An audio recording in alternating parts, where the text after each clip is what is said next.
कितने स्टूडेंट हैं? 2 वाले कितने हैं? ओके, आपके बैच में कहाँ तक हुआ था? अकबर है ना, मेडिवल इंडिया में बैच। मैंने कब कहा कि मैं बीच से करा रहा हूँ? मैंने तो अभी सिर्फ स्टेटस पूछा है बैचेस का, है ना। Batch number 4। ओके, कहाँ तक पहुंचे हैं? ओके, आपके बैच में शाहजहां तक हमने कंप्लीट किया था, मेडिवल इंडिया स्टार्ट किया था, जिसमें हमने शाहजहां तक पढ़ लिया था। ठीक है, इसके बाद नेक्स्ट नेक्स्ट बैच कौन सा है? 6, 5 के स्टूडेंट्स कौन कौन है? 2 क्लास हुई है, चलो कोई दिक्कत नहीं है। उसके बाद 6 में क्लास हुई है एक। ओके, 6 के बाद 9 में क्लास नहीं हुई है। ओके, 9 के स्टूडेंट्स कौन कौन है भाई, जरा बताएं। इसके बाद 11। ठीक है, 9 और 11 में अभी कोई क्लास नहीं हुई है ना।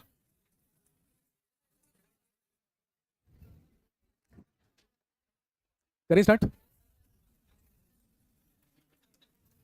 इंडियन हिस्ट्री या भारतीय इतिहास। आप जानते हैं कि इंडियन हिस्ट्री को, भारतीय इतिहास को हम 3 मेजर पार्ट्स में डिवाइड करते हैं, जिसमें सबसे पहला पीरियड और सबसे पुराना पीरियड होता है एंशिएंट इंडिया या प्राचीन भारत।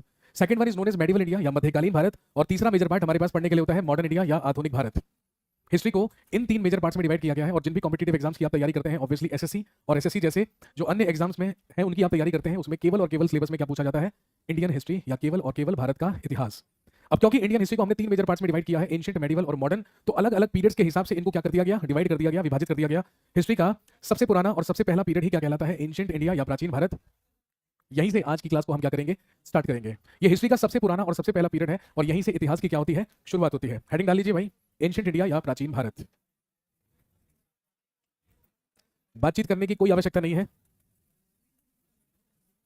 हाँ भाई, थोड़ी बहुत होगी, तुम्हें पता है ना, मेरी क्लास तो थोड़ी बहुत भी नहीं होती है ना। तो बेटर है अपनी थोड़ी बहुत को आज दबा लीजिए, आज जैसे तैसे मेरी क्लास लगी है तो उस पर फोकस कीजिए। एंशिएंट इंडिया या प्राचीन भारत। अब हम एंशिएंट इंडिया को या प्राचीन भारत को भी फर्दर 3 पीरियड्स में क्या करते हैं? डिवाइड करते हैं, या 3 भागों में विभाजित करते हैं, जिसमें सबसे पहला पीरियड कहलाता है प्री हिस्टोरिक पीरियड, या जिसे हम हिंदी में कहते हैं प्रागैतिहासिक काल। प्री हिस्टोरिक पीरियड या प्रागैतिहासिक काल वो पीरियड है जिसके हमारे पास अवशेष तो हैं, जिसके हमारे पास रिमेन्स तो हैं, लेकिन कोई भी रिटन सोर्स, कोई भी लिखित साक्ष्य इस पीरियड का हमको नहीं मिलता है। उस पीरियड को हम प्री हिस्टोरिक पीरियड कहते हैं। कहने का मतलब ये उस समय की बात है जब मनुष्य के द्वारा स्क्रिप्ट्स या लिपियों का आविष्कार भी नहीं किया गया था, मनुष्य ने पढ़ना लिखना भी शुरू नहीं किया था। हमें केवल और केवल रिमेन्स मिले, अवशेष मिले, कुछ साक्ष्य मिले, और उन्हीं के आधार पर हमने इतिहास को गढ़ दिया, इतिहास को बना दिया, इतिहास की रचना कर दी। That period is pre historic period, उसको हम कहते हैं प्रागैतिहासिक काल। Second period is known as protohistoric period, या जिसे आप हिंदी में कह सकते हैं आद्य ऐतिहासिक काल। प्रोटो हिस्टोरिक पीरियड या आद्य ऐतिहासिक काल वो पीरियड है जिसके हमारे पास रिमेन्स भी हैं, यानी कि अवशेष भी हैं, और साथ में रिटन सोर्सेज या लिखित साक्ष्य भी हैं।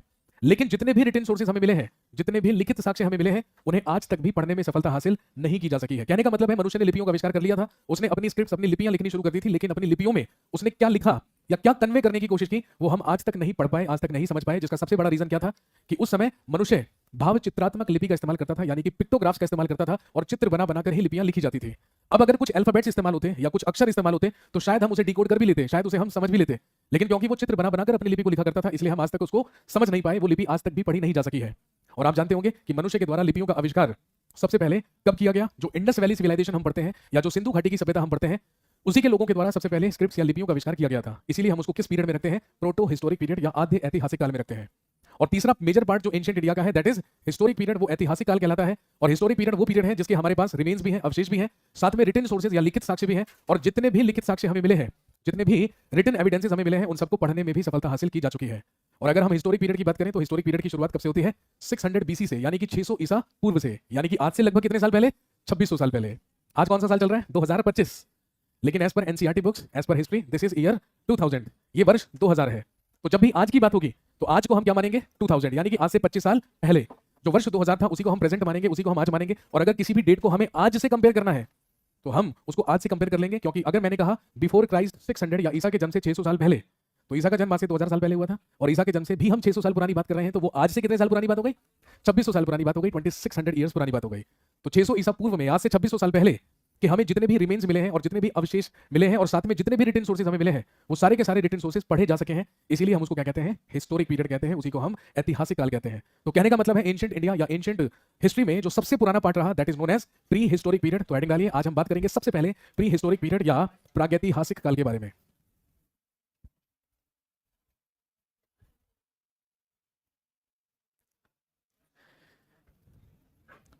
जिन स्टूडेंट्स ने अलग अलग सीटों पर अपने बैग्स रखे हुए हैं वो हटा दीजिए और जो बाकी स्टूडेंट्स आ रहे हैं उनको जगह दीजिए।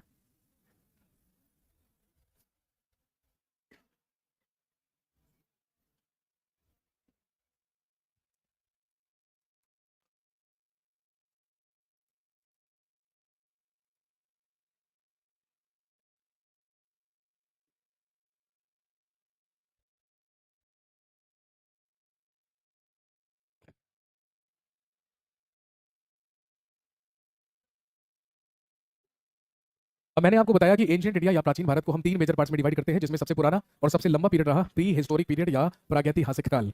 अब अगर हम अकेले प्री हिस्टोरिक पीरियड या प्रागैतिहासिक काल की बात करें तो इसको हम फर्दर तीन और एजेस में, तीन और युगों में क्या करते हैं, विभाजित करते हैं। प्री हिस्टोरिक पीरियड का सबसे पहला पार्ट या सबसे पहला पीरियड कहलाता है स्टोन एज, या जिसको आप हिंदी में पाषाण युग कहते हैं। कहने का मतलब वो युग, वो पीरियड, वो एरा जिसमें मनुष्य अपने टूल्स बनाने के लिए, अपने औजार बनाने के लिए केवल और केवल किसका इस्तेमाल करता था, पत्थरों का, स्टोन्स का, पाषाणों का। उसी को हमने क्या कहा, स्टोन एज कहा, उसी को हमने पाषाण युग कहा। लेकिन आप जानते होंगे आज से लगभग 5000 साल पहले यानी कि 3000 बीसी में मनुष्य ने अपने लिए सबसे पहली मेटल खोजी, सबसे पहली धातु खोजी, जो कौन सी थी, कॉपर यानी कि तांबा। आज से लगभग 5000 साल पहले अब मनुष्य ने अपने औजारों को बनाने के लिए पत्थरों के साथ साथ कॉपर या तांबे का भी इस्तेमाल करना शुरू कर दिया। और जैसे ही उसने तांबे का इस्तेमाल करना शुरू किया तो we entered into a new age which is known as chalcolithic age, जिसको हम कहते हैं ताम्र पाषाण काल। कहने का मतलब अब मनुष्य अपने औजारों को बनाने के लिए पत्थरों के साथ साथ तांबे का भी इस्तेमाल करने लगा था। लेकिन ऐसा नहीं था कि उसने पत्थरों का इस्तेमाल करना बंद कर दिया था, अब वो पत्थरों के साथ साथ तांबे का भी क्या कर रहा था, इस्तेमाल कर रहा था। उसी को हम चाल्कोलिथिक एज कहते हैं या चाल्कोलिथिक पीरियड, जिसको हिंदी में आप ताम्र पाषाण काल कहते हैं। लेकिन उसके बाद आप जानते हैं कि मनुष्य ने कॉपर में टिन मिलाकर क्या बनाया, ब्रॉन्ज, कांसा। इंडस वैली सिविलाइजेशन के लोगों ने ही सबसे पहले कॉपर में टिन मिलाकर ब्रॉन्ज या कांसे का निर्माण किया। और जब उसने अपने टूल्स बनाने के लिए कांसों का या कांसे का इस्तेमाल भी करना शुरू कर दिया तो we entered into which age, bronze age. तो हम प्रवेश करके किसमें, कांस्य युग में। और आज से लगभग 3000 साल पहले यानी कि 1000 बीसी में भारत में सबसे पहले खोज हुई किसकी, आयरन की, लोहे की। और जब मनुष्य ने अपने टूल्स और उपकरण बनाने के लिए लोहे का इस्तेमाल करना शुरू किया तो वहीं से शुरुआत होती है किसकी, आयरन एज की। तो आप कह सकते हैं कि प्री हिस्टोरिक पीरियड को हम स्टोन एज, चाल्कोलिथिक एज और मेटल एज में क्या करते हैं, डिवाइड करते हैं या विभाजित करते हैं। और वही चीज कहलाती है प्री हिस्टोरिक पीरियड यानी कि प्रागैतिहासिक काल। हमें पता चल गया प्री हिस्टोरिक पीरियड वो पीरियड है जो केवल अवशेषों पर आधारित है, केवल रिमेन्स पर आधारित है, जिसका कोई रिटन सोर्स हमारे पास नहीं है, कोई लिखित साक्ष्य नहीं है। और हमने प्री हिस्टोरिक पीरियड को तीन डिफरेंट एजेस या तीन डिफरेंट पीरियड्स में क्या कर दिया, डिवाइड कर दिया। जिसमें सबसे पहली है स्टोन एज, पाषाण युग। और अभी अभी मैंने आपको बताया कि स्टोन एज वो एज है जिसमें मनुष्य अपने औजार या टूल्स बनाने के लिए किसका इस्तेमाल कर रहा था, स्टोन्स का, पाषाणों का या पत्थरों का। लेकिन जब उसने स्टोन्स के साथ साथ कॉपर का भी इस्तेमाल करना शुरू किया तो we entered into chalcolithic period. तो हम प्रवेश कर गए ताम्र पाषाण काल में। और जब मनुष्य ने पत्थरों के का इस्तेमाल करना टूल्स में बंद कर दिया और वो केवल और केवल टूल्स और औजार किसके बनाने लगा, मेटल्स के, तो हम प्रवेश कर गए मेटल एज या धातु युग में। और इस धातु युग में हम तीन मेटल्स के बारे में बात करते हैं। सबसे पहले कॉपर यानी कि तांबा, दूसरा ब्रॉन्ज यानी कि कांस्य, और तीसरा आयरन। तो मनुष्य ने तांबे का इस्तेमाल सबसे पहले आज से लगभग 5000 साल पहले किया। हम कौन से साल में हैं, एज पर एनसीईआरटी 2000। और आज से अगर मैं कहूं 5000 साल पहले तो 3000 बीसी, ईसा के जन्म से भी 3000 साल पहले। तो आज से लगभग 5000 साल पहले मनुष्य ने तांबे का इस्तेमाल किया। आज से लगभग 4500 साल पहले मनुष्य ने तांबे में टिन मिलाकर क्या बना दिया, ब्रॉन्ज बना दिया। क्योंकि मैंने अभी आपसे कहा कि इंडस वैली सिविलाइजेशन के लोगों ने ही क्या बनाया था, ब्रॉन्ज, कांसा। और इंडस वैली सिविलाइजेशन कब शुरू हुई थी, कार्बन 14 डेटिंग मेथड के अकॉर्डिंग इंडस वैली सिविलाइजेशन अपने मैच्योर्ड पीरियड में, अपने परिपक्व चरण में एग्जिस्ट करती थी 2500 बीसी से लेकर 1750 बीसी, यानी कि 2500 ईसा पूर्व से लेकर 1750 ईसा पूर्व। और अगर मैंने आपसे कहा कि 2500 ईसा पूर्व 2500 बीसी, तो आज से कितने साल पुरानी बात हो गई, 4500 साल पहले। तो आज से 5000 साल पहले कॉपर, आज से 4500 साल पहले ब्रॉन्ज, और आज से लगभग 3000 साल पहले खोज हुई किसकी, आयरन या लोहे की। इन तीन मेजर पार्ट्स में हमने अकेले किसको किया, प्री हिस्टोरिक पीरियड को डिवाइड किया। अब अगर इन तीनों पीरियड्स में मैं सबसे पुराने और सबसे लंबे पीरियड की बात करूं तो वो कौन सा पीरियड होगा, स्टोन एज, पाषाण युग। तो स्टोन एज को हम फर्दर तीन पीरियड्स में क्या करते हैं, डिवाइड करते हैं। और स्टोन एज का सबसे पहला पीरियड कौन सा कहलाता है, पैलियोलिथिक पीरियड, या जिसे आप हिंदी में कह सकते हैं पूरा पाषाण काल। सबसे पहला पीरियड कहलाता है पैलियोलिथिक पीरियड या पूरा पाषाण काल। Second one is known as mesolithic period, जिसे आप हिंदी में कह सकते हैं मध्य पाषाण काल। और तीसरा होता है नियोलिथिक पीरियड, जिसको आप हिंदी में कह सकते हैं नव पाषाण काल। इन तीनों पीरियड्स में बेसिक सा डिफरेंस सिर्फ इतना सा है, पैलियोलिथिक पीरियड वो पीरियड है जिसमें मनुष्य केवल और केवल एक शिकारी हुआ करता था, एक आखेटक हुआ करता था, एक हंटर हुआ करता था, और जिसका सबसे महत्वपूर्ण काम करने के लिए क्या हुआ करता था, फूड गैदरिंग, भोजन संग्रहण, अपने लिए भोजन इकट्ठा करना ही मनुष्य का सबसे मेन काम हुआ करता था। That was Palaeolithic period. लेकिन धीरे धीरे ह्यूमन ब्रेन की डेवलपमेंट हुई, मानव मस्तिष्क का विकास हुआ, एंड मैन स्टार्टेड डोमेस्टिकेशन, मनुष्य के द्वारा पशुपालन की शुरुआत कर दी गई।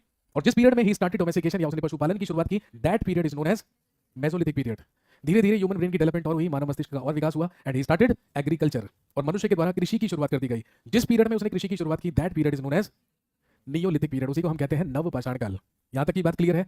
अब इन तीनों पीरियड्स में से यानी कि पैलियोलिथिक, मेसोलिथिक और नियोलिथिक पीरियड में सबसे पुराना और सबसे लंबा पीरियड कौन सा रहा होगा? स्वाभाविक सी बात है, पैलियोलिथिक पीरियड। इसीलिए we can further divide palaeolithic period in 3 major parts. इसको भी हम 3 भागों में क्या करते हैं, विभाजित। लेकिन सबसे पहले आप हेडिंग डालेंगे और लिखिए पैलियोलिथिक पीरियड या पूरा पाषाण काल। सबसे पहले हेडिंग डालिए पैलियोलिथिक पीरियड या पूरा पाषाण काल। यानी कि भारत के इतिहास का जो सबसे पुराना पीरियड है, जो सबसे पुराना काल है, उसी को हम पैलियोलिथिक पीरियड कहते हैं, उसी को हम पूरा पाषाण काल कहते हैं। जो आज से लगभग कितने साल पुरानी बात है? 20 लाख साल पुरानी। आज से लगभग 20 लाख साल पहले। यहां पर बीपी का मतलब क्या है? Before present. आज से 20 लाख वर्ष पहले। वैसे तो हम इतिहास में ज्यादातर बीसी और एडी या सीई में ही क्या लिखते हैं, डेट्स लिखते हैं, तारीखें लिखते हैं। लेकिन अब आप नई वाली एनसीईआरटी अगर उठाकर देखेंगे तो वहां पर बीपी शब्द का इस्तेमाल भी किया गया है। बीपी का मतलब हमने तारीख को आज से क्या कर दिया, कंपेयर कर दिया, आज से इतने साल पहले। तो आज से लगभग 20 लाख साल पहले की हम कहानी की बात कर रहे हैं और शुरुआत कर रहे हैं, जिसको हम पैलियोलिथिक पीरियड कहते हैं। और भारत के इतिहास की भी शुरुआत यहीं से होती है। ठीक है, चलिए सबसे पहले पैलियोलिथिक पीरियड की सबसे महत्वपूर्ण विशेषताएं या सबसे इंपॉर्टेंट फीचर्स क्या क्या थे। मैंने अभी अभी आपसे कहा कि that was a hunting and food gathering period. ये एक आखेटक एवं खाद्य संग्रहक काल था। इसका मतलब इस समय आज से लगभग 20 लाख साल पहले जो मनुष्य हुआ करता था वो एक शिकारी था, एक आखेटक था, एक हंटर था, और जिसका मुख्य कार्य अपने लिए भोजन इकट्ठा करना हुआ करता था, फूड गैदरिंग करना हुआ करता था। और यही कारण है कि भोजन इकट्ठा करने के लिए जो मनुष्य उस समय का हुआ करता था वो खाना बदोशों की तरह एक स्थान से दूसरे स्थान को बदल बदल कर रहा करता था।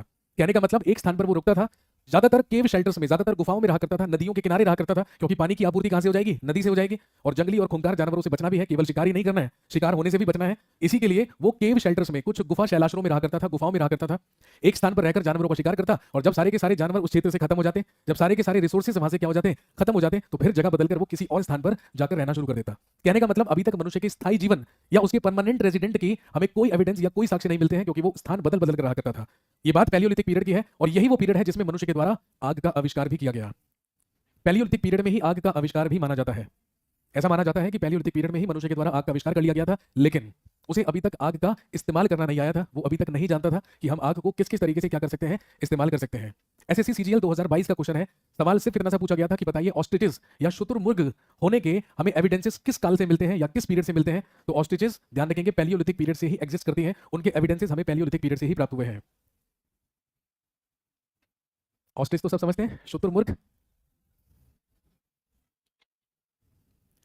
इसके अलावा पैलियोलिथिक पीरियड के बारे में ये हमें ये जानकारी मिलती है कि वो मनुष्य है ना, वो मानव, वो मनुष्य जो आज से लगभग 20 लाख साल पहले एग्जिस्ट किया करता था पैलियोलिथिक पीरियड में, वो किस जाति या किस रेस का हुआ करता था? Negrito race. उस समय का मानव, उस समय का मनुष्य नेग्रिटो जाति या नेग्रिटो रेस का कहलाता था। अभी अभी मैंने आपको बताया कि जो पैलियोलिथिक पीरियड है ये हमारे भारत के इतिहास का सबसे पुराना पीरियड है, और क्योंकि एक लंबा पीरियड है, क्योंकि इसकी शुरुआत कब हो रही है? आज से भी 20 लाख साल पहले हो रही है। इसीलिए हम फर्दर पैलियोलिथिक पीरियड को 3 अदर पीरियड्स में क्या करते हैं, डिवाइड करते हैं, जिसमें सबसे पहला पीरियड है, हेडिंग डालिए, लोअर पैलियोलिथिक पीरियड, जो कहलाता है निम्न पुरा पाषाण काल। लोअर पैलियोलिथिक पीरियड या निम्न पुरा पाषाण काल।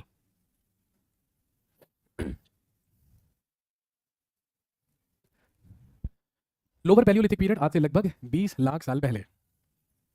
लेकिन हमने पैलियोलिथिक पीरियड को अलग अलग पीरियड्स में जो विभाजित किया है, जो डिवाइड किया है, वो किस बेसिस पर किया है या किस आधार पर किया है? तो ध्यान रखेंगे, पैलियोलिथिक पीरियड में मनुष्य के द्वारा अलग अलग समय पर, अलग अलग कालों में, अलग अलग प्रकार के पत्थरों का इस्तेमाल करके क्या बनाए गए? टूल्स बनाए गए, उपकरण बनाए गए। अभी अभी मैंने आपको बताया कि हमें प्री हिस्टोरिक पीरियड से सिर्फ और सिर्फ क्या मिले? रिमेन्स मिले, अवशेष मिले, कोई भी रिटन सोर्स नहीं मिला। यानी कि जो भी हमें रिमेन्स मिले, जो भी हमें अवशेष मिले, बस उन्हीं के आधार पर हमने उसको क्या कर दिया? विभाजित कर दिया। अब हमारे आर्कियोलॉजिस्ट का ये कहना है कि आज से लगभग 20 लाख साल पहले मनुष्य के द्वारा जिन औजारों को बनाया जाता था या जिन टूल्स को बनाया जाता था वो क्वार्ट्जाइट स्टोन्स के बने थे। उनके लिए क्वार्ट्जाइट पत्थरों का इस्तेमाल किया गया था, और वो टूल्स, वो औजार जो उस समय के मानव के द्वारा बनाए गए थे, उन्हें क्या कहा जाता था? चॉपर और चॉपिंग। उन्हें चॉपर और चॉपिंग कहा जाता था।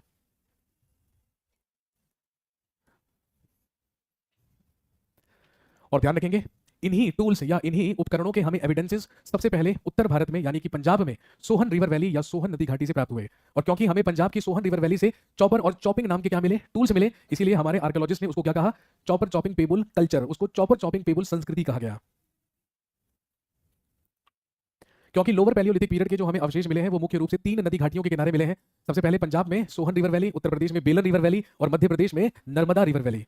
तो चॉपर और चॉपिंग नाम के कुछ टूल्स, कुछ उपकरणों का निर्माण मनुष्य के द्वारा किया गया, जिसके लिए उसने क्वार्ट्जाइट स्टोन्स का इस्तेमाल किया। आइए जी, जगह नहीं है, स्टूल, एक स्टूल दे दो भाई निकाल के।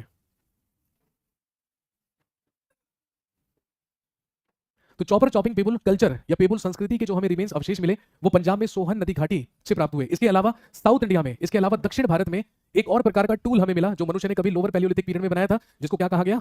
Hand axe. हैंड एक्स तो समझते हैं, हस्त कुल्हाड़ी। एक्स का मतलब कुल्हाड़ी होता है।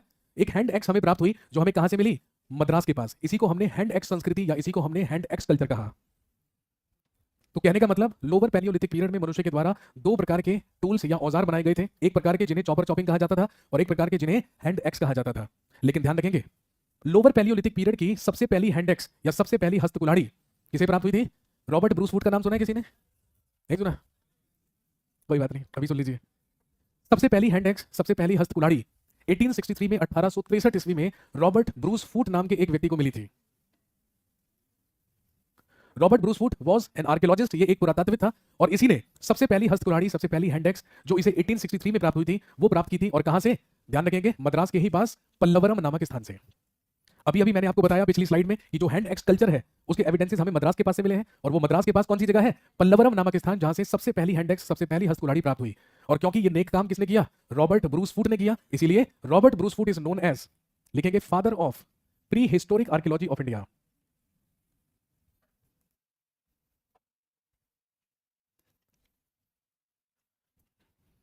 रॉबर्ट ब्रूस फूट को ही कहा जाता है father of prehistoric archaeology of India. Hindi में लिखेंगे प्रागैतिहासिक पुरातत्व का जनक कौन कहलाता है? Robert Bruce Foote. लेकिन अगर आपसे केवल सवाल यह पूछा जाए कि which person is known as father of Indian archaeology या भारतीय पुरातत्व का जनक किसे कहा जाता है, तो आप आंसर क्या कर सकते हैं? यह है प्री हिस्टोरिक आर्कियोलॉजी। लेकिन मेरा सवाल है सिर्फ archaeology of India, father of Indian archaeology. Harry Potter? ये किसने बोला? कोई नहीं बताएगा पूरी आवाम में से? हाँ जी भाई साहब, ये हुई ना बात। देखो इसको पता है लेकिन उसको फिर भी दरवाजे के बाहर बैठना पड़ रहा है। अलेक्जेंडर कनिंघम, क्योंकि अलेक्जेंडर कनिंघम वो व्यक्ति हैं who was the founder of archaeological survey of India. हमारे देश में एक विभाग है एएसआई, नाम सुना है सबने? Archaeological survey of India department, भारतीय पुरातत्व सर्वेक्षण विभाग। जितनी भी आर्कियोलॉजिकल चीजें होती हैं उनकी खोज करने का काम, उन पर रिसर्च करने का काम, उनका रखरखाव करने का काम, उनको म्यूजियम्स में संजो के रखने का काम कौन करती है? Archaeological survey of India, ASI. इसकी स्थापना अलेक्जेंडर कनिंघम ने की थी। और अलेक्जेंडर कनिंघम वो व्यक्ति है जिसने इंडस वैली सिविलाइजेशन के सबसे पहले अवशेषों को इकट्ठा कर उन पर रिसर्च करने की कोशिश की थी। इसीलिए हम भारतीय पुरातत्व का जनक अलेक्जेंडर कनिंघम को कहते हैं। लेकिन अगर प्रागैतिहासिक पुरातत्व का जनक पूछे, प्री हिस्टोरिक आर्कियोलॉजी का फादर पूछे, तो कौन होगा? रॉबर्ट ब्रूस फूट, क्योंकि इसी ने वो सबसे पहली हैंड एक्स, इसी ने वो सबसे पहली हस्त कुल्हाड़ी प्राप्त की थी जो हमें लोअर पैलियोलिथिक पीरियड की प्राप्त हुई थी मद्रास के पास पल्लवरम नामक स्थान से, जो कुछ कुछ ऐसी दिखती थी, है ना। यही वो सबसे पहली हैंड एक्स या हस्त कुल्हाड़ी है जो रॉबर्ट ब्रूस फूट ने प्राप्त की थी 1863 में।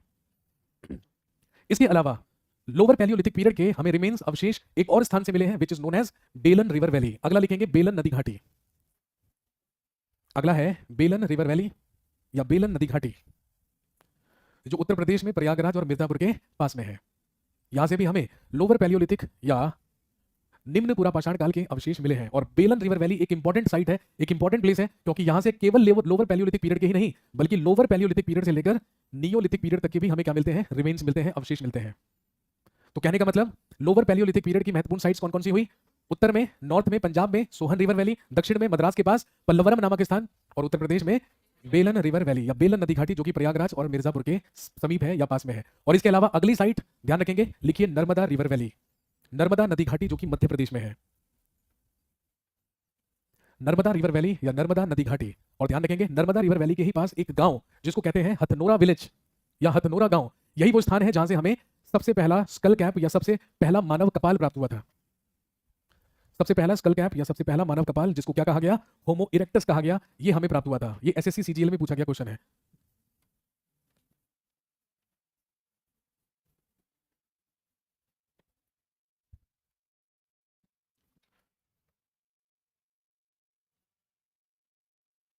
नर्मदा नदी को नर्मदा नदी ही कहा जाता है।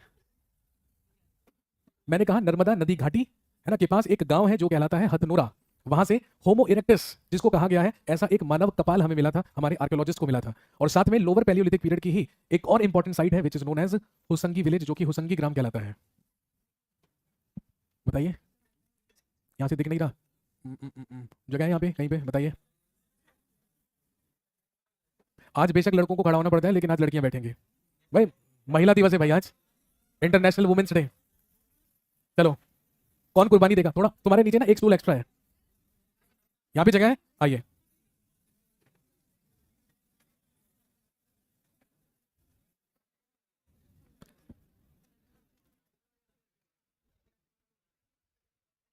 जगह बनाइए भाई, बिठाइए। और आज महिला दिवस है इसलिए छोड़ रहा हूँ, अगली बार से क्लास में टाइम पे आना।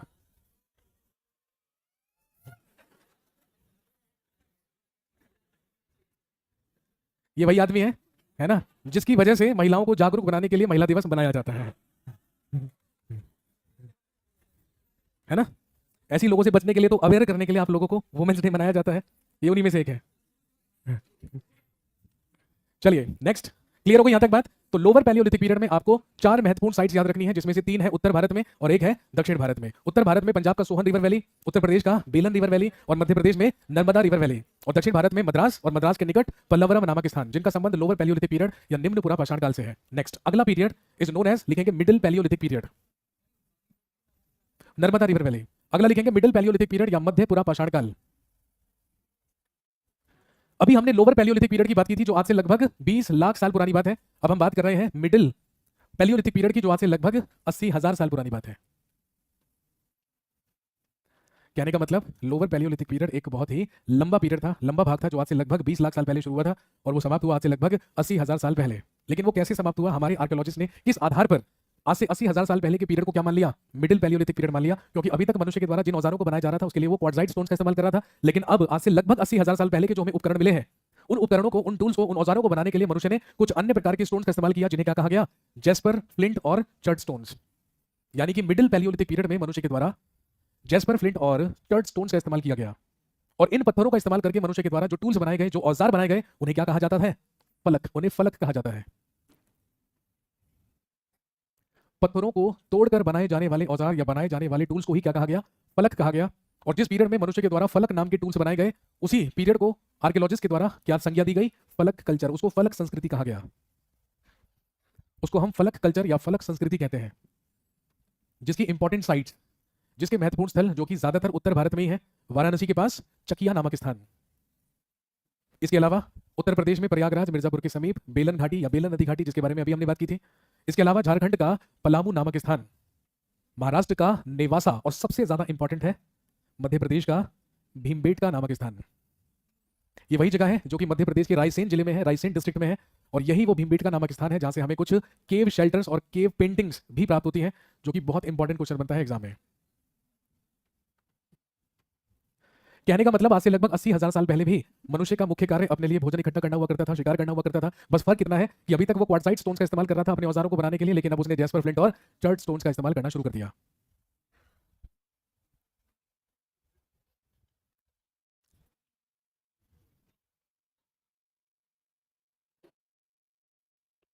इसके बाद नेक्स्ट, नोट नहीं किया अभी, जल्दी से नोट कीजिए भाई। क्लास ओवर होने के बाद, ठीक है ना, इसका जो पीडीएफ है वो आपके पास भेज दिया जाएगा। अगर कुछ स्किप भी हो जाता है तो इतना ज्यादा परेशान होने वाली बात नहीं है। नेक्स्ट अगला होता है अपर पैलियोलिथिक पीरियड या उच्च पुरा पाषाण काल। नेक्स्ट हेडिंग डालिए, अपर पैलियोलिथिक पीरियड या उच्च पुरा पाषाण काल, जो कि आज से लगभग 35,000 साल पुरानी बात है, 35,000 बीपी। फर्क क्या है, आज से लगभग 80,000 साल पहले मनुष्य जिन औजारों को, उपकरणों को या टूल्स को बना रहा था, उन्हें फलक कहा जाता था। लेकिन आज से लगभग 35,000 साल पहले जो उसने टूल्स बनाए, उन्हें औजार बनाए, उन्हें क्या कहा गया, ब्लेड। और यही वो समय है आज से लगभग 35,000 साल पहले जब इवोल्यूशन हुआ, जब उद्भव हुआ किसका, होमो सेपियंस का। अभी तक वो कुछ खास किस्म के पत्थरों का इस्तेमाल अपने टूल्स बनाने के लिए कर रहा था, लेकिन अब वो कॉमनली, है ना, हर एक पत्थर का इस्तेमाल करने के लिए या हर एक पत्थर का इस्तेमाल करने लगा अपने टूल्स बनाने के लिए। और जो टूल्स उसके द्वारा बनाए गए, उन टूल्स को क्या कहा गया, ब्लेड कहा गया। और अपर पैलियोलिथिक पीरियड सबसे ज्यादा इंपॉर्टेंट और सबसे ज्यादा प्रसिद्ध इसलिए है क्योंकि इसी पीरियड के हमें क्या मिले हैं, कुछ केव शेल्टर्स मिले हैं और साथ में केव पेंटिंग्स मिली है।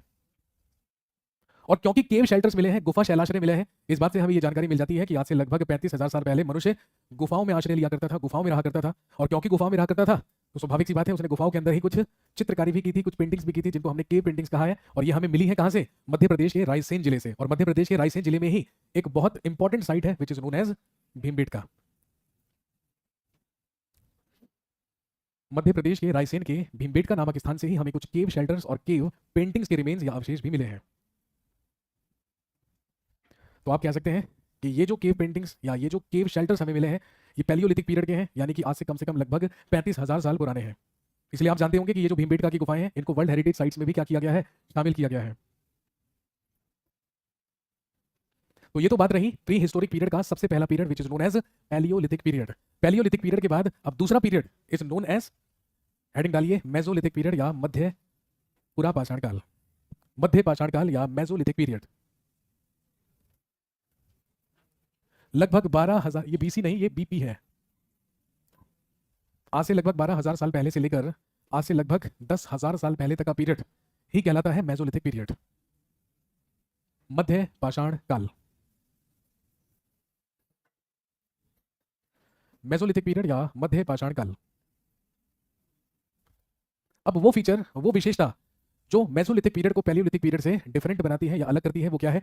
अभी तक हम पैलियोलिथिक पीरियड की बात कर रहे थे और पैलियोलिथिक पीरियड में मनुष्य के द्वारा पत्थरों से बड़े बड़े औजार, बड़े बड़े टूल्स बनाए जा रहे थे ताकि वो जानवरों का शिकार कर सके। लेकिन मेसोलिथिक पीरियड के जो हमें टूल्स मिले, जो औजार मिले, उनका जो आकार था, उनका जो साइज था, वो कंपैरेटिवली पैलियोलिथिक पीरियड से क्या था? छोटा। इस पीरियड में हमें छोटे आकार के औजार या उपकरण मिले हैं या स्मॉल साइज टूल्स मिले हैं और उन्हीं स्मॉल साइज टूल्स को क्या कहा गया है? माइक्रोलिथ्स कहा गया है। एग्जाम में पूछा जा चुका है कि मेसोलिथिक पीरियड में प्राप्त हुए छोटे आकारों के औजारों को क्या कहा गया? माइक्रोलिथ्स कहा गया। और दूसरी महत्वपूर्ण विशेषता जो पैलियोलिथिक पीरियड और मेसोलिथिक पीरियड को एक दूसरे से अलग करती है वो ये कि मेसोलिथिक पीरियड में, in mesolithic period man started domestication, मनुष्य के द्वारा इसी काल में पशुपालन की शुरुआत की गई। और साथ में मानव अस्थि पंजरों के या ह्यूमन स्केलेटन्स के सबसे पहले एविडेंसेस, सबसे पहले साक्ष्य भी हमें कब मिले? मेसोलिथिक पीरियड में। कहने का मतलब हमने जिस पैलियोलिथिक पीरियड की अभी अभी बात की, उस पीरियड के हमारे पास कोई एविडेंसेस नहीं है ह्यूमन स्केलेटन्स या मानव अस्थि पंजर के, क्योंकि वो इतनी पुरानी बात है कि उसका हमें कोई ऐसा रिमेन नहीं मिला है, कोई ऐसा साक्ष्य नहीं मिला है जो इस बात को साबित करे कि उस समय मानव हुआ करते थे, मनुष्य हुआ करते थे, क्योंकि कोई हमें अस्थि पंजर के एविडेंसेस उस टाइम के नहीं मिले। वो सबसे पहले किस पीरियड के मिले? मेसोलिथिक पीरियड के मिले। क्या कोई मुझे बता सकता है कि मानव अस्थि पंजर के सबसे पहले साक्ष्य हमें किस स्थान से मिले थे? सराय नाहर राय, जो कि कहां पर है? उत्तर प्रदेश के प्रतापगढ़ में।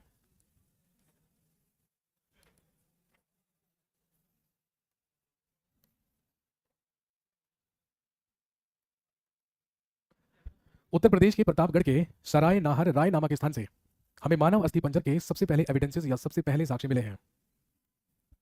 उत्तर प्रदेश के प्रतापगढ़ के ही पास हम कई स्थानों के बारे में पढ़ते हैं, जैसे सराय नाहर राय, एक जगह है जो कहलाती है मेहदखा, एक जगह कहलाती है दमदमा।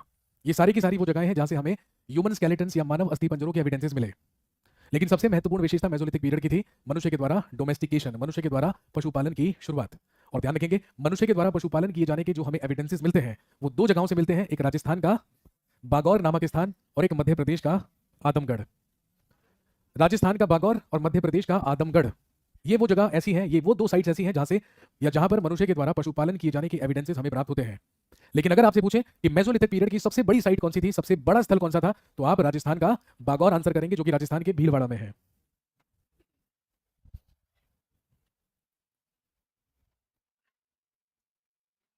तो कहने का मतलब पैलियोलिथिक पीरियड में हमने पढ़ा कि मनुष्य एक शिकारी है, एक हंटर है, एक आखेटक है, जिसका काम अपने लिए भोजन इकट्ठा करना है। इसके अलावा पैलियोलिथिक पीरियड में ही मनुष्य के द्वारा आग का आविष्कार कर लिया गया, लेकिन वो उसका इस्तेमाल करना अभी तक नहीं जानता था। अपने लिए भोजन इकट्ठा करना ही उसकी प्राइमरी ड्यूटी या सबसे महत्वपूर्ण कार्य हुआ करता था। और वो साइट्स जहां से हमें पैलियोलिथिक पीरियड के बारे में जानकारी मिली वो हमने डिस्कस कर ली है। लेकिन मेसोलिथिक पीरियड में सबसे ज्यादा महत्वपूर्ण ये तीन फीचर्स हैं जो पैलियोलिथिक पीरियड से इसको अलग बनाता है। सबसे पहला तो औजारों के जो आकार थे वो पहले से क्या हो गए? छोटे हो गए। दूसरा, मानव अस्थियों या ह्यूमन स्केलेटन्स के सबसे पहले एविडेंसेस भी हमें किस पीरियड में मिले? मेसोलिथिक पीरियड में। और मनुष्य ने डोमेस्टिकेशन शुरू कर लिया, पशुपालन की शुरुआत कर दी। और कहां से की? राजस्थान के बागौर से और मध्य प्रदेश के आदमगढ़ नामक स्थान से। नेक्स्ट, अगला पीरियड नियोलिथिक पीरियड या नव पाषाण काल।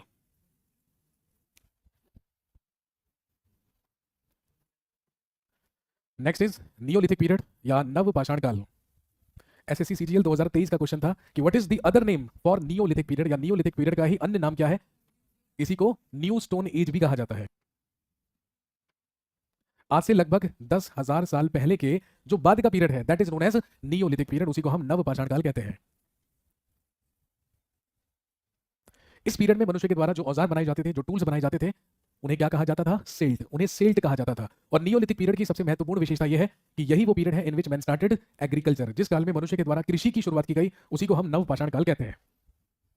In this period man started agriculture, इसी काल में मनुष्य के द्वारा कृषि की शुरुआत की गई। और आप जानते होंगे मनुष्य के द्वारा कृषि की शुरुआत किस स्थान से की गई थी? पाकिस्तान के बलूचिस्तान का मेहरगढ़ नामक स्थान। यही वो जगह है जहां से मनुष्य ने सबसे पहले कृषि या सबसे पहले एग्रीकल्चर की शुरुआत की थी, मेहरगढ़। हाँ, डेफिनेटली छोटे होंगे, वो तो मेसोलिथिक पीरियड से ही छोटे हो गए। और मुझे लगता है कि नियोलिथिक पीरियड में तो शायद शिकार करने की कम जरूरत पड़ रही होगी, क्योंकि अब तो कृषि भी शुरू हो गई है।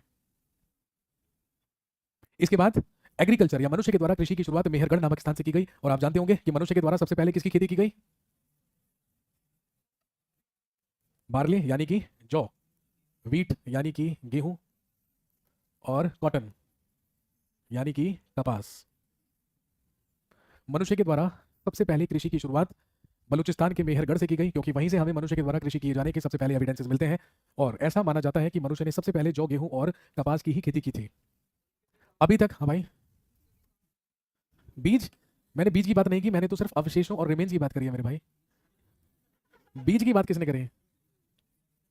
अबे ये अनिरुद्धाचार्य महाराज जी का दरबार नहीं है कि यहाँ पे कुछ भी सवाल करेंगे, है ना। सवाल कम से कम थोड़ा सा वाजिब भी तो होना चाहिए।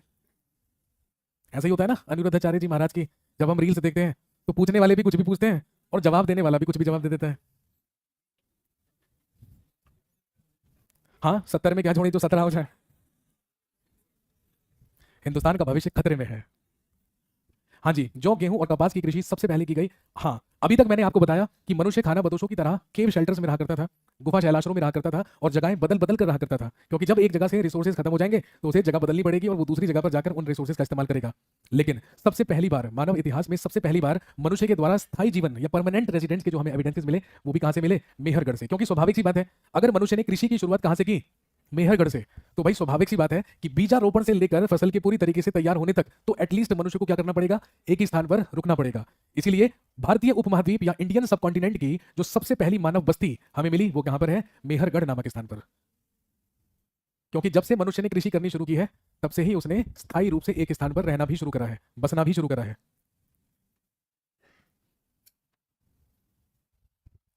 तो मनुष्य के द्वारा स्थायी जीवन के सबसे पहले साक्ष्य और भारतीय उपमहाद्वीप की सबसे पहली मानव बस्ती भी हमें कहां से मिलती है? मेहरगढ़ से।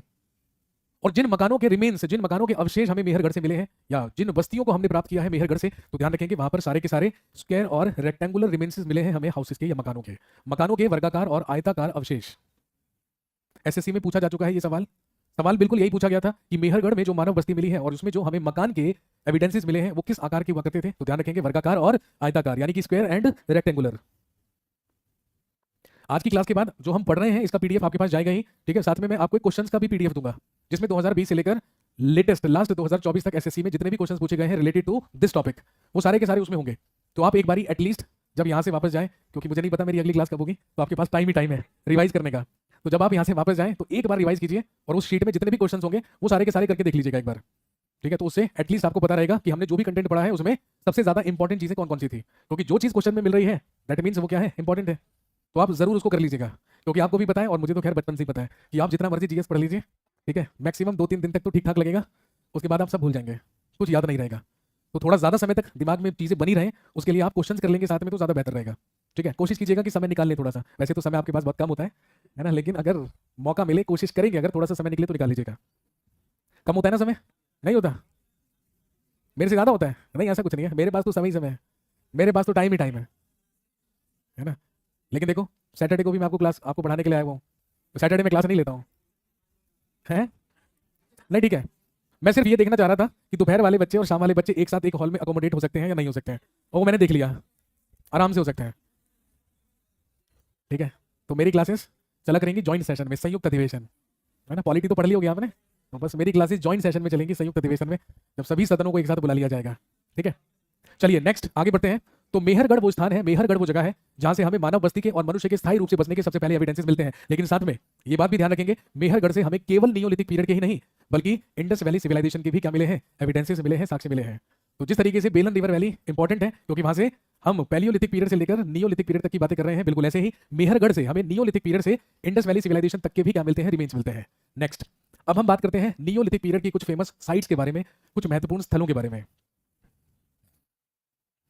नियोलिथिक पीरियड की या नवपाषाण काल की कुछ महत्वपूर्ण साइट्स या कुछ महत्वपूर्ण स्थल।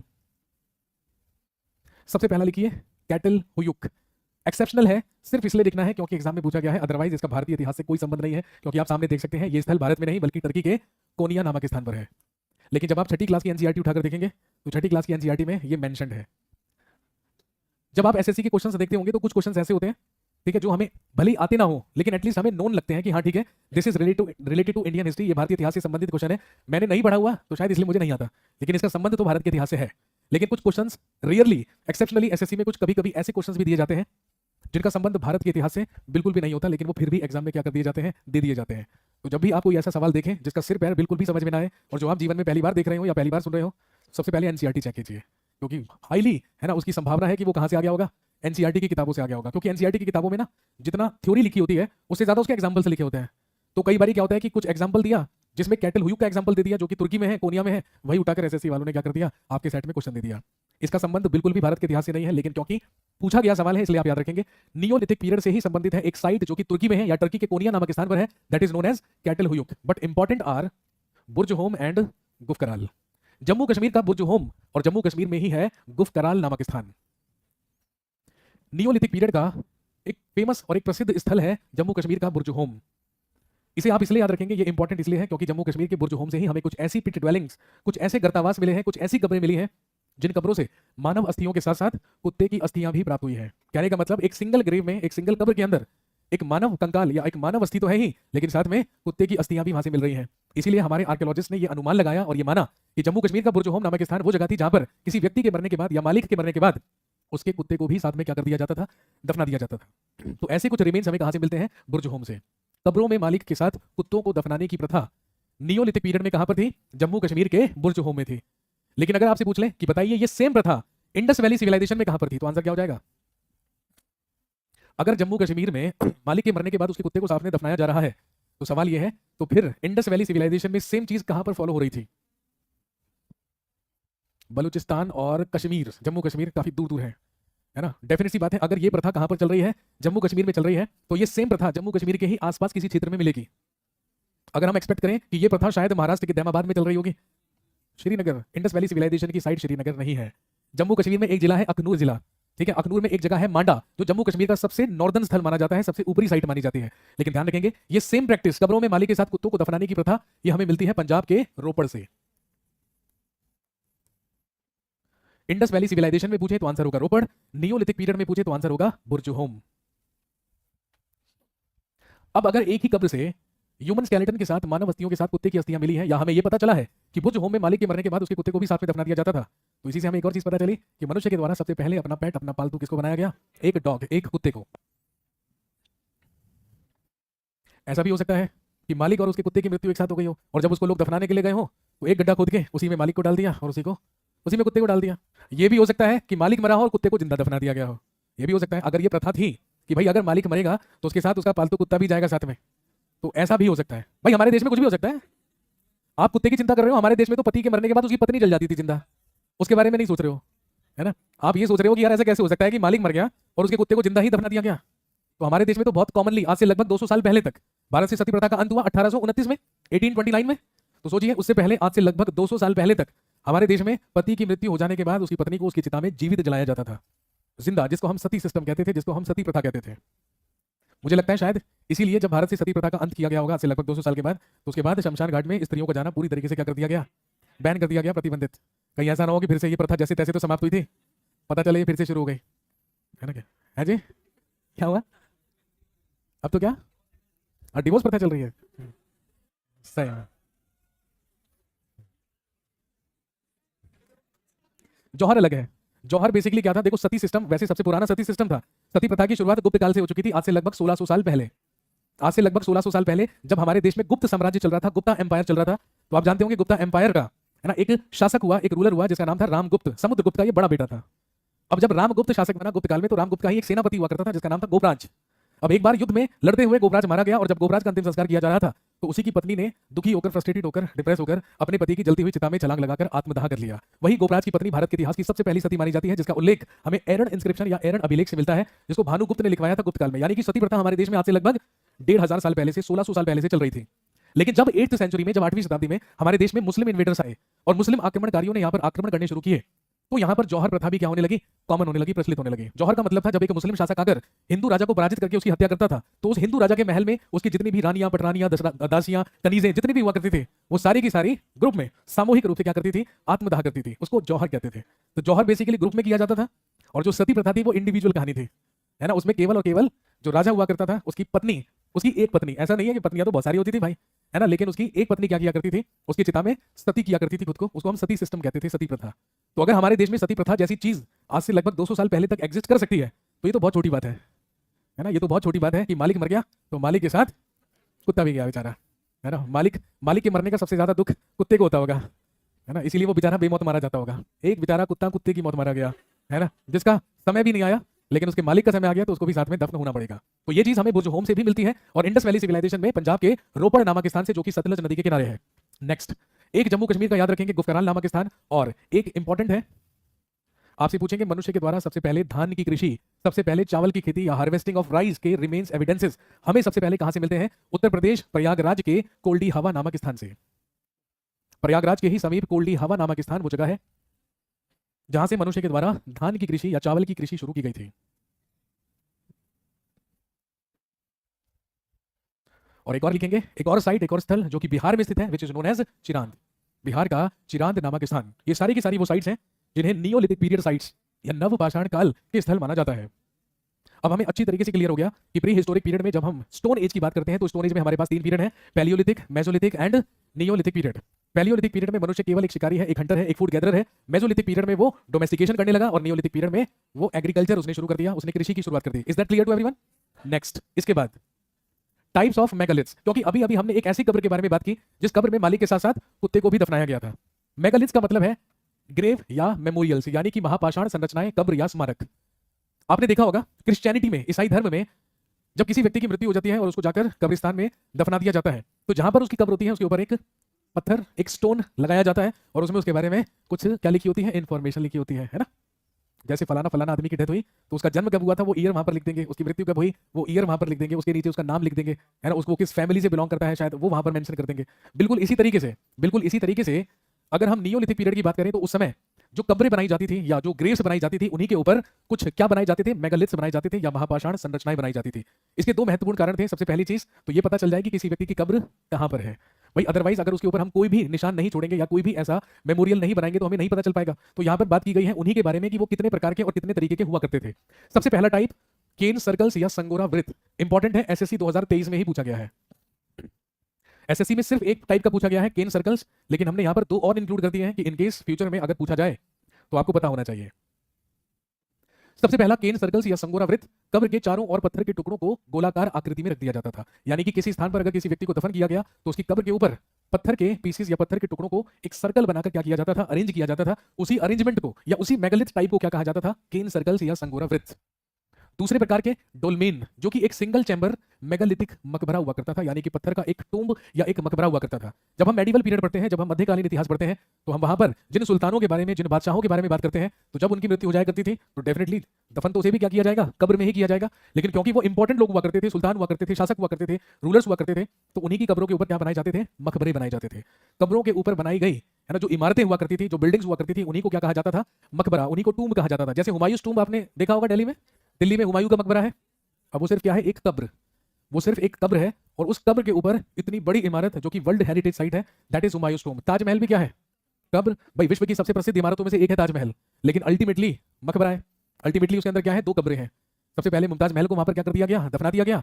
उसके बाद जब 1666 में शाहजहां मरा तो शाहजहां को भी वहीं पर दफन कर दिया गया। तो कहने का मतलब कब्रों के ऊपर जो बनाए जाने वाले मेगालिथिक या सिंगल चैम्बर मेगालिथिक मकबरे हुआ करते थे उन्हीं को डोलमेन कहा जाता था, यानी कि एक छोटी सी इमारत बना दी जाती थी जिसमें एक सिंगल चैम्बर हुआ करता था। लेकिन कुछ मेगालिथ्स कहलाते थे मेनहिर, जो कि हमने वेस्टर्न यूरोप से क्या किए थे? अडॉप्ट किए थे। इनमें कब्रों के ऊपर पत्थरों को खड़ा करके रख दिया जाता था। ये खड़े पत्थरों का एक मेगालिथ या महापाषाण संरचना थी जिसको मेनहिर कहा जाता था। और ध्यान रखेंगे मेनली इसकी शुरुआत ईसा के जन्म से लगभग 3000 साल पहले हुई थी। और मेनहिर टाइप के जो मेगालिथ्स थे, जो महापाषाण रचनाएं थी, ये हमें मुख्य रूप से कहां पर देखने को मिलती हैं? साउथ इंडिया में, दक्षिण भारत में, क्योंकि इसके जितने भी स्थल हैं, चाहे वो महाराष्ट्र हो, कर्नाटक, तमिलनाडु, तेलंगाना, केरल और आंध्र प्रदेश, वो सारे के सारे ही कहां एग्जिस्ट करते हैं? साउथ इंडिया में, दक्षिण भारत में।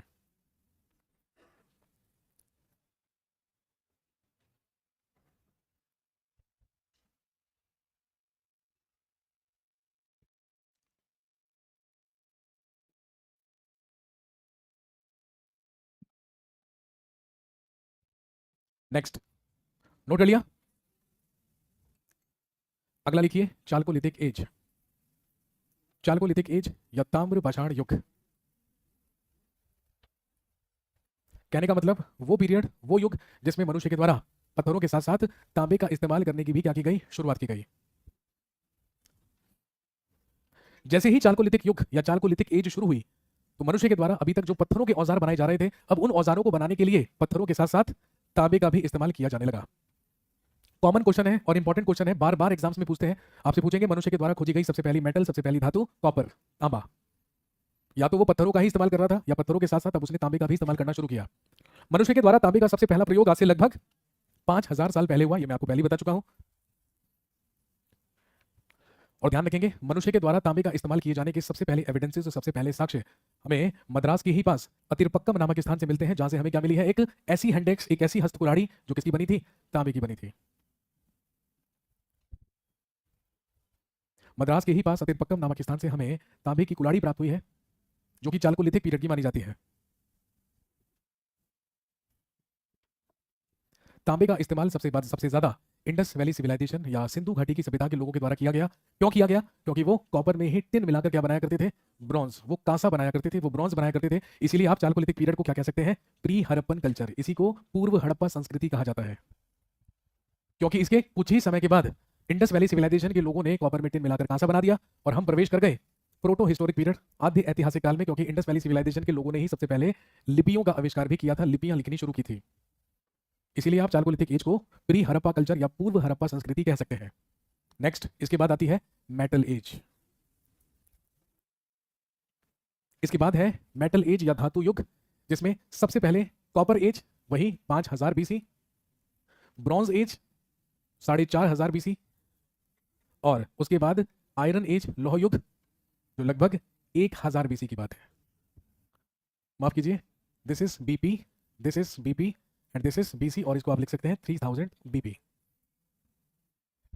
लगभग 5000 साल पहले कॉपर एज, जिसमें या जिस पीरियड की हमें हाथ की कुल्हाड़ियां, भाले और मानव मूर्तियां मिली हैं, जिन्हें गंगा घाटी ताम्र निधि कहा जाता है। ब्रॉन्ज एज की अगर हम बात करें तो इस युग में ही हड़प्पा सभ्यता की शुरुआत हुई थी। और आप जानते हैं मोहनजोदारो से मिलने वाली जो statue of a dancing girl है, एक नर्तकी की मूर्ति है, वो सबसे महत्वपूर्ण और सबसे इंपॉर्टेंट एग्जांपल है किसका, ब्रॉन्ज एज का, कांस्य युग का। और साथ में मेटल एज की बात करें तो विश्व में सबसे पहले लोहे की खोज एशिया माइनर में हुई थी, यानी कि टर्की में हुई थी, लगभग ईसा के जन्म से 1400 साल पहले, यानी कि आज से लगभग 3400 साल पहले एशिया माइनर में सबसे पहले लोहे की खोज हुई। लेकिन अगर हम भारत की बात करें तो भारत में ईसा के जन्म से लगभग 1000 साल पहले, आज से लगभग 3000 साल पहले लोहे की खोज हुई। और लोहे के हमें सबसे पहले रिमेन्स, सबसे पहले एविडेंसेस कहां से मिले, उत्तर प्रदेश के एटा के अतरंजी खेड़ा नामक स्थान से। उत्तर प्रदेश में एटा है, ये आप सब जानते हैं, वहीं पर अतरंजी खेड़ा नामक स्थान से ही हमें सबसे पहले एविडेंसेस मिले थे आयरन के या लोहे के। उसी के बाद से मनुष्य ने अपने टूल्स बनाने के लिए, अपने औजार उपकरण बनाने के लिए लोहे का इस्तेमाल करना शुरू कर दिया। अब मनुष्य के द्वारा कृषि भी लोहे के ही उपकरणों का इस्तेमाल करके की जाने लगी। और यही रीजन है, यही कारण है कि जब कृषि करने के लिए भी लोहे के उपकरणों का इस्तेमाल होने लगा, तो आप जानते होंगे कि जब लोहे के टूल्स या उपकरणों का इस्तेमाल करके हम कृषि करेंगे या खेतों की जुताई करेंगे, तो वो खेतों को ज्यादा गहराई तक क्या करेंगे, प्लग करेंगे या जुताई करेंगे। उसके बाद जो जमीन की फर्टिलिटी है, उर्वरता है, वो क्या हो जाएगी, बढ़ जाएगी पहले से। और जब जमीन की फर्टिलिटी बढ़ेगी तो उस पर होने वाली पैदावार भी बढ़ेगी, और जब पैदावार बढ़ेगी तो उससे होने वाली आमदनी भी बढ़ेगी। और आप जानते हैं कि जब आमदनी बढ़ती है तो क्या होता है, क्या होता है, जब इंसान के पास बहुत सारा पैसा आता है तो वो गांव से शहर की तरफ भागता है। कहने का मतलब अर्बनाइजेशन, शहरीकरण शुरू होता है। तो बेसिकली हमारे देश में जो हमारे समाज का शहरीकरण शुरू हुआ, अर्बनाइजेशन शुरू हुआ, वो 600 बीसी के बाद शुरू हुआ, क्योंकि तब तक मुख्य रूप से यहां पर लोहे का इस्तेमाल किया जाने लगा था। यहां तक की बात क्लियर हो गई? चलिए हेडिंग डालिए, प्रोटो हिस्टोरिक पीरियड, आद्य ऐतिहासिक काल।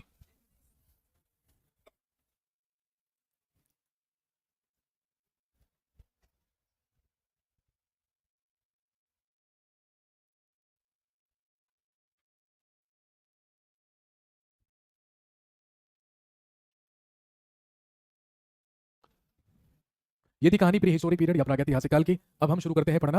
हेडिंग डालिए, प्रोटो हिस्टोरिक पीरियड, यानी कि आद्य ऐतिहासिक काल। प्रोटो हिस्टोरिक पीरियड या आद्य ऐतिहासिक काल।